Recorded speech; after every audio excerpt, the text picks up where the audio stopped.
സഹിഷ്ണുതയ്ക്കോ പ്രാർത്ഥനയ്ക്കോ? ഈ മൂന്നിന്റെ കിടക്കുന്ന അനോയിന്റിങ് നമ്മൾ സ്വീകരിക്കുമോ? കാരണം ഉയർത്തി ആമേൻ പറയട്ടെ. ഇത്ര നേരം ഇൻട്രൊഡക്ഷൻ ആയിരുന്നു. ഇനി ദൂത് തുടങ്ങുന്നേ ഉള്ളൂ. 10 മിനിറ്റോടെ നിൽക്കാൻ കുഴപ്പമില്ല. ഇനി ഇരുന്ന് കേട്ടാൽ ഇവിടെ നോക്കിക്കേ. ഒന്നാമത്തെ മനുഷ്യനേതാ? സംശയിക്കുന്ന. സംശയം ഒരു അപകടമാണ്. സംശയിച്ചവർക്ക് സംഭവിച്ചത് പരാജയം, നിത്യത പോലും മുടങ്ങിപ്പോയി. 3 സംശയങ്ങളെ ബൈബിളിൽ. ഒന്ന്, നിങ്ങളുടെ ഉള്ളിൽ കൊണ്ട് സംശയം പ്രസംഗിക്കാനല്ല. കുറെ സംശയങ്ങൾ ഉള്ളിലൊന്നില്ലേ? അതല്ല. ഒത്തിരി സംശയങ്ങൾ ഉള്ളിൽ കിടക്കുന്നില്ല. ഒന്നാമത്തത് നല്ല സംശയം. അതെന്താ? സ്റ്റാൻഡേർഡ് സംശയം എന്ന് പറഞ്ഞാൽ നല്ല അറിയാനുള്ള സംശയം. ഒരു മാസം അടുപ്പിച്ച് ബൈബിൾ വായിക്കുന്നവരുടെ കരുണ കണ്ടാൽ 2 പേര് ഈ ചെയ്യണം.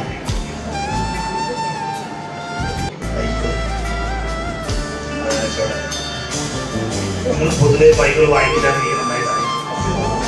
കാരണം അങ്ങനെ വായിച്ചു കഴിഞ്ഞാൽ സംശയം നോക്കും.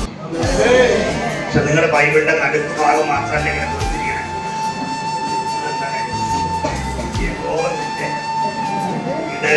സംശയം. സങ്കീർത്തനം വായിച്ചാൽ ഒരു സംശയം ഉണ്ടാവില്ല. വെളിപ്പാട് 13 വായിച്ച മൃഗം എന്ന് വായിക്കുമ്പോൾ ഒരു സംശയം വരും. പാസ്റ്ററോട് ചോദിക്കും, പാസ്റ്റർ ഈ മൃഗം എന്താ? എനിക്ക് മനസ്സിലായി. ഒരാൾ 1-2 പേര് എന്നോട് സംശയം ചോദിക്കാറുണ്ട്. ഫോൺ വിളിച്ച് ബൈബിളിലെ വാക്യങ്ങളൊക്കെ.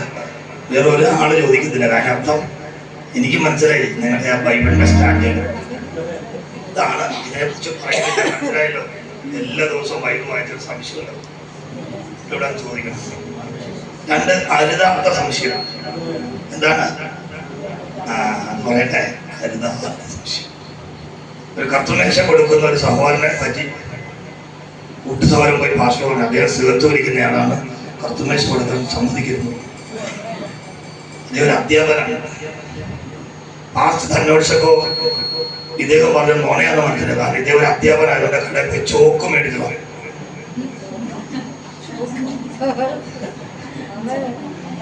ചോക്ക് പിടിക്കേണ്ടവരെ പിടിക്കണം. സാറേ ഇതെങ്ങനെ പിടിച്ചില്ലേ? ഞാൻ പിടിച്ചപ്പോ അവർക്ക് തോന്നി ഇതാണ് അരുതാത്ത സംശയം. എന്ന് പറഞ്ഞ ചോക്ക് പിടിക്കേണ്ടവരെ പിടിച്ചാലേ സംശയം ഉണ്ടാകത്തില്ല.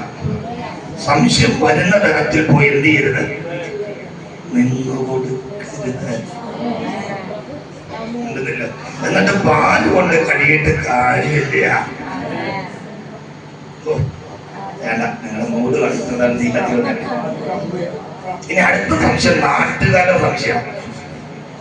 നാട്ടുകാരുടെ സംശയം വേണ്ട $, ഇങ്ങോട്ട് വരേണ്ടത് $. കാണാത്ത കരുതാതിരിക്കുന്നേ. എന്നാൽ മെലിയത്തയിലെ നാട്ടുകാർക്ക് ഒരു സംശയമാണ്.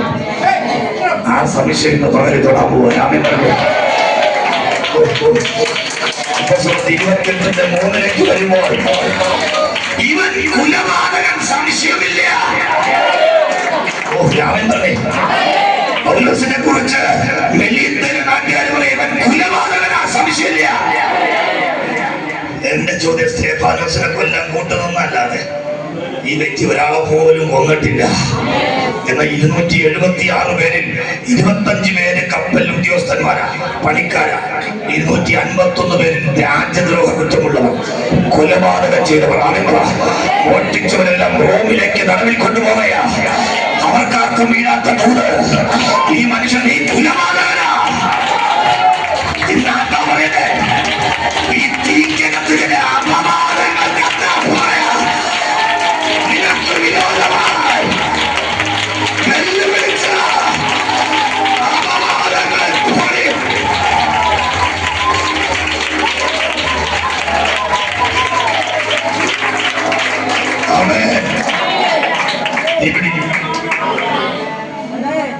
ആത്മാവിന്റെ ഫലത്തിന്റെ ഫലം ദയ എന്ന് പറഞ്ഞേ. ഗർഭരന്മാർക്ക് അസാധാരണമായ സത്യത്തിൽ ആത്മാവില്ലാത്തവൻ ഇങ്ങനെ ദയ കാണിച്ചെങ്കിൽ പരിശുദ്ധാത്മാവിൽ നിൽക്കുന്ന നമ്മളല്ലേ അങ്ങോട്ട് കാണിക്കണ്ടേ? നമ്മൾ പറയും അവര് നമ്മോട് കാണിക്കണ്ടേ? നമ്മോട് കാണിക്കുന്നത് നമ്മൾ ദേശക്കാരോട് ദയ കാണിക്കാൻ പോയാ അവരുടെ ലോകത്തിന് നമ്മുടെ കയ്യിലാണ്.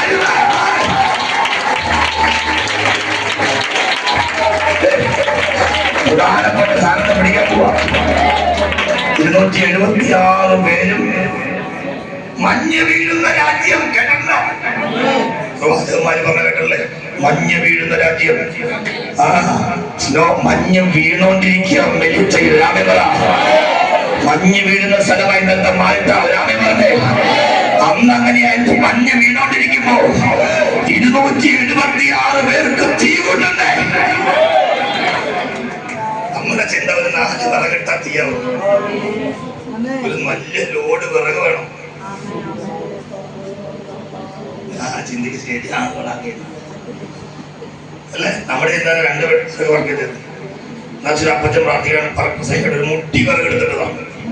മുട്ടി കിട്ടിയൊന്നല്ല. ഏതാണ്ട് ഈ ഭാഗമെത്രോ ഈ സഭ കൊണ്ട വലിപ്പത്തിൽ വിറകടുക്കി തീ കൂട്ടിയാൽ 276 വട്ടം നിൽക്കൂരാമെന്ന് പറഞ്ഞു.